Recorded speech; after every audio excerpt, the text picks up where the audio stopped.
د بلخ ولایت د اطلاعات او کلتور ریاست مسؤلینو د کتاب لوستلو اونۍ په رارسېدو سره د یو شمېر کتاب پلورونکو په همکارۍ په مزار شریف ښار کې د کتابونو نندارتون په لاره واچوه. له دغه نندارتون څخه موخه د کتاب لوستلو کلتور دود کول وبلل شو. در این نمایشگاه بیشتر از 30,000 عنوان کتاب که بیشتر از 200,000 جلد کتاب می شود به نمایش گذاشته شده و در این نمایشگاه حدود بیشتر از 15 انتشارات و کتاب فروشان همراه اطلاعات فرهنگ و همراه کتابخانه عامه اطلاعات فرهنگ سهیم هستند.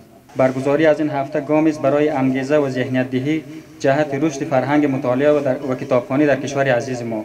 ورته مهال یو شمېر کلتوري شخصیتونو د کتاب لوستلو کلتور دودولو په موخه دغه ډول نندارتونونه ډېر ګټور وبلل او د دغه ډول پروګرامونو په پراختیا یې ټینګار وکړ.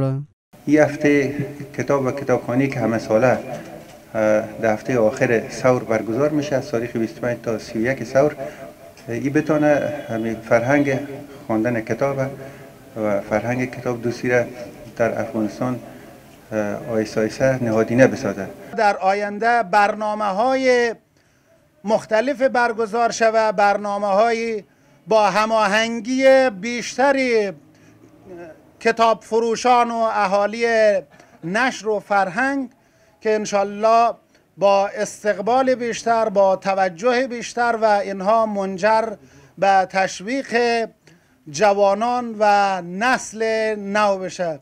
له دې سره یو شمېر کتاب پلورونکو مطالعه د یو ټولنې د پرمختګ په برخه کې یو مهم ګام یاد کړ او له مسؤلینو څخه یې وغوښتل چې له هېواد څخه بهر هم دغه ډول پروګرامونه په لاره واچوي.